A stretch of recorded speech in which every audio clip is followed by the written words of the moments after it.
안녕하세요. 생선선생 미스터였습니다. 여기는 다들 잘 아시는 노량진 수산시장입니다. 주말 저녁 회 생각이나 갑작스레 예정이 없던 방문을 했네요.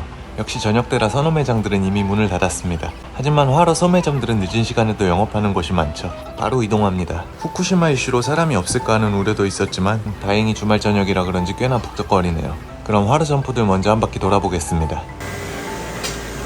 이날은 올여름에 못 먹은 민어를 막차 타러 왔습니다. 사실 매니저가 민어 노래를 불러서 이건 지난주였고 이때는 정말 민어가 시즌 오프 직전이었습니다. 곳곳에 민어가 많이 보였는데 특히 암컷의 비중이 훨씬 높았네요. 본격적인 여름 이후엔 암컷보단 수컷이 좋다고 여러 차례 말씀드렸죠. 또 이맘때엔 이런 특대 사이즈 민어도 심심찮게 볼 수 있습니다. 20kg이 넘는 것들도 종종 보입니다. 성수기라면 엄청나게 비쌌겠네요. 20kg? 이런 민어는 어떻게 팔아요? 예, 키로에 5만원씩만. 키로에 5만원씩? 당연하지만 원하는 양만큼 분할 판매를 합니다. 개인이 통마리로 살 수준이 아니니까요. 시장 여기저기에 마지막 민어들이 많이 깔려있네요. 이날 저는 민어를 포함한 모둠회를 따로 예약했습니다.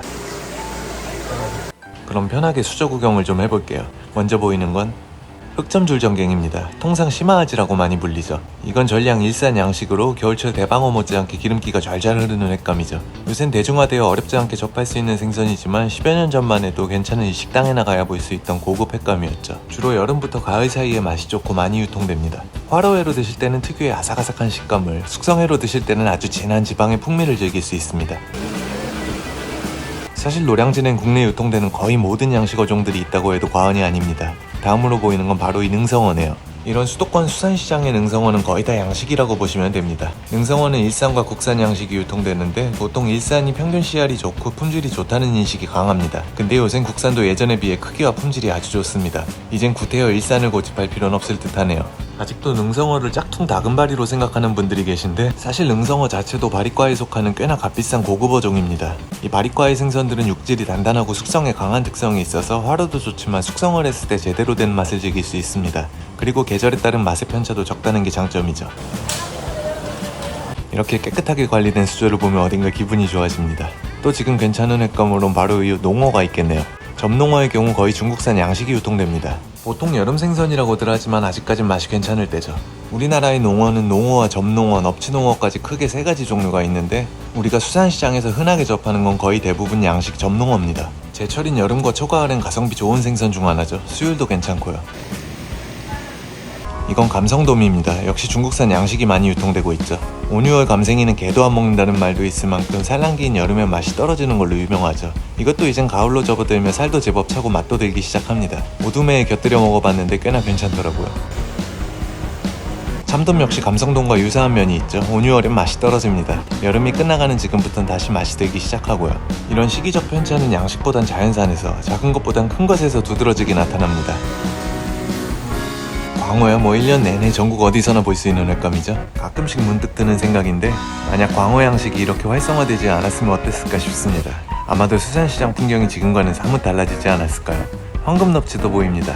광어의 개량종이죠. 밝은 황금색을 띠지만 사실 맛은 별반 차이가 없습니다. 금색을 선호하는 중국 시장을 겨냥한 품종인데 아무래도 가격은 좀 더 비싸죠. 이쪽 수조엔 값비싼 생선들이 들어있네요. 능성어 그리고 그보다 비싼 돌돔입니다. 무늬가 희미한 수컷이네요. 맛도 식감도 뛰어난 최고급 횟감 중 하나죠. 돌돔 역시 사시사철 맛편차가 적고 꾸준한 생선입니다. 바닥에 깔린 얼룩덜룩한 건 강도다리입니다. 이건 지금은 국내 양식이 되고 있죠. 큰 것들 이외에 작은 것들은 뼈째 써는 회에 많이 쓰입니다. 특히 봄도다리 새꽃이라 하면 대부분 이걸 사용하죠. 이쪽 수조 한켠엔 능성어 비슷하게 생긴 불그스름한 생선이 보입니다. 바로 북발인데요. 요즘 남쪽 지방에선 어렵지 않게 볼 수 있는 생선이지만 여기까지 올라오는 양은 많지가 않아서 가격도 많이 비쌉니다. 그래도 국내에서 손꼽히는 최고급 어종 중 하나죠. 그리고 은근히 여기저기 많이 보이는 것 중 하나가 바로 이 까치상어입니다. 보통 그냥 상어로 통하면 횟감으로 팔리는데요. 사실 이건 세계자연보전연맹이 국제적 멸종위기종으로 등재한 종입니다. 허나 국내에선 법적 보호종으로 지정되질 않아 한낱 값싼 횟감으로 유통되고 있죠. 이 아이에 대해선 할 얘기가 많은데 다음에 기회가 되면 썰을 좀 풀어보고 싶네요. 그리고 매니저는 갑각류 수조를 하염없이 바라보고 있습니다. 랍스터네요. 얘는 요즘 연중 가격 변동이 거의 없는 듯하죠. 그리고 매니저는 랍스터를 그닥 좋아하지 않습니다. 가재보단 개편이라서. 이런 게 종류를 더 좋아하죠. 대게를 먹고 싶냐고 물어봤더니 대게 말고 다른 걸 물끄러미 쳐다봅니다. 킹크랩이 가득 들어찬 수조입니다. 다들 아시겠지만 전 힘이 없습니다. 드시고 싶다면 드셔야죠. 그나마 다행인 건 블루가 아닌 브라운이네요. 오늘도 모처럼 대신 시월드에 들렀습니다. 적당한 놈으로 알아서 한 마리 골라달라고 부탁드렸어요. 2kg 남짓한 걸로 한 마리 골라주셨네요. 여긴 전에도 소개드렸던 적 있죠. 소매점 중 드물게 가성비로 갑각류를 구매하실 수 있는 점포입니다. 갑각류 관련 유튜브 채널도 운영 중이니 궁금하신 분들은 참고하시고 예약해둔 회를 찾아서 식당으로 갔습니다. 여기도 뭐 늘 가는 초장집이죠. 강변식당입니다. 모둠회는 오늘도 전라상회에서 구매했고요. 2인 85,000원짜리인데 구성 한번 살펴볼게요. 저 도다리는 강도다리입니다. 그리고 감성돔이 들어갔네요. 그리고 민어, 정갱이, 제빵어라는데요. 저 정갱이는 심화아지, 즉 흑점줄 정갱입니다. 다음은 능성어와 돔이라는데 보통 이렇게 그냥 돔이라 하면 거의 참돔을 가리킵니다. 마지막은 오도로라고 불리는 참다랑어입니다. 대뱃살 중에서도 앞쪽에 위치한 값비싼 부위죠. 그리고 매니저를 위한 브라운 킹크랩, 이건 다 매니저 겁니다. 그럼 식사 전에 게부터 먼저 손질해드립니다. 웬만하면 한 김 씻고 나서 하세요. 나오자마자 손질하려면 많이 뜨겁습니다. 다리를 잘라낸 뒤엔 딱지를 힘차게 열어 제껴줍니다. 장색깔 예쁘네요. 맛있게 생겼습니다. 다음은 몸통도 먹기 좋게 잘라주고요. 살도 뭐 좋네요. 알아서 잘 골라주셨습니다. 수율도 좋아서 매니저도 아주 만족했습니다. 손질 끝! 그럼 맛있게 먹겠습니다.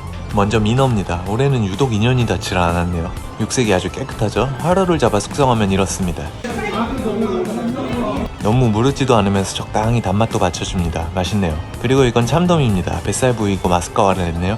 생각 이상으로 기름기가 있고 식감도 괜찮았습니다. 이날은 선물 받은 와인을 한 병 콜키지 했네요. 개인적으로 여름에 가장 좋아하는 리슬링 와인입니다. 도프오물랭이라는 와이너리 리슬링이고요. 리슬링은 대체로 해산물, 특히 흔히 즐기는 회와 갑각류찜에 잘 어울립니다. 달지 않고 풋사과 향이 진하네요. 청량감도 좋습니다. 푸드 와인으로 부담없이 즐기기 아주 좋았네요. 다시 회로 돌아와서 이건 능성어입니다. 지방이 꽤나 잘 올라와서 단맛 또한 진하게 올라옵니다. 이제부턴 살짝 기름진 회들이네요. 흑점줄 정갱입니다. 이건 아주 약하게 숙성이 되어 특유의 아삭한 식감이 고스란히 살아있습니다. 다음은 참다랑어 대뱃살입니다. 이렇게만 봐도 기름기가 얼마나 많은지 느껴지죠. 고소하다 못해 달콤한 지방의 풍미가 대놓고 치고 올라옵니다. 이렇게 이것저것 하나씩 맛을 보고 있으니 민어전이 나왔습니다. 매니저가 민어 타령을 한 게 사실 이것 때문이죠. 전 부쳐 먹을 민어는 따로 조금 구입했는데요. 전 횟감용으로 활민어 잡은 걸 그냥 사서 비싸게 줬지만 전으로 부쳐 드실 때는 저렴한 선어를 구입하셔도 충분합니다. 요건 간장보단 약간의 소금이 잘 어울리더라고요. 살은 부드럽게 풀어지면서 맛도 고소한데 민어전 맛을 보면 동태전은 안 먹는다는 말이 괜히 있는 게 아니죠. 탕도 나왔는데 매운탕이 나왔습니다. 미스커뮤니케이션으로 빨간탕이 되어버렸네요. 마지막으로 식사는 공깃밥 대용인 전복죽입니다. 전복죽 싫어하는 매니저가 유일하게 먹는 게 이 집 전복죽이네요. 전복을 넉넉히 사다가 몽땅 때려 넣고 끓였습니다. 내장 때문에 색이 푸르스름하죠. 일반적인 시판 전복죽에서는 느낄 수 없는 초장집 전복죽만의 장점입니다. 사실 강변식당에서 메인은 민어 맑은탕이라고 해도 과언이 아닌데 이날 주문을 잘못했습니다. 매니저가 민어탕도 노래를 불렀는데 말이죠. 결국은 민어 맑은탕 한 그릇 먹으러 왔습니다. 여긴 서울대 입구 갯바위입니다. 여름 민어탕, 겨울 생대구탕이 유명하죠. 탕만 판매하고요. 말복 이후론 가격이 조금 내렸다네요. 내렸어도 만만한 가격은 아니죠. 음식을 주문하면 반찬이 이렇게 깔립니다. 집에서 먹는 느낌의 익숙한 반찬들인데 뭐 하나 허투루 나오지 않습니다. 요건 오징어젓이 아니라 낙지젓갈이네요. 그리고 저는 이 접시들이 유독 정감이 가더라고요. 둥근 플라스틱 앞접시가 아닌 것만으로도 어딘가 좀 신선합니다. 그리고 메인인 민어탕입니다. 큼지막한 생민어가 여러 토막 넉넉히 들어갑니다. 그리고 이 집 민어탕 국물 스타일은 보시다시피 맑고 깔끔한 스타일입니다. 민어탕은 통상 이런 깔끔한 스타일과 오랜 시간 진하게 우려내는 스타일 있죠. 아까 들렀던 강변식당의 민어탕이 후자에 해당합니다. 살점 하나하나가 거의 형체를 알아볼 수 없을 때까지 우리는 스타일이죠. 여지껏 맛본 중 가장 진하고 인상 깊은 민어탕입니다. 반면 여기 민어탕은 스타일은 다르지만 나름 못지않게 맛이 좋습니다. 이렇게 토막으로 나오니 살 발라 먹는 재미도 있죠. 끈적하고 진한 맛이냐 깔끔하고 담백한 맛이냐의 차이? 어쨌든 저는 둘 다 좋습니다. 단점이라면 그래도 만만찮은 가격과 애주가분들은 술을 양껏 마실 수 없다는 정도가 되겠네요. 어쨌든 저한텐 꽤나 만족스러운 집입니다. 오늘은 킹크랩, 전복죽, 민어전, 민어탕까지 매니저 풀코스로 열심히 먹었네요. 당분간은 평화로운 가정생활을 유지할 수 있게 됐습니다. 대한민국의 모든 남성들 화이팅입니다.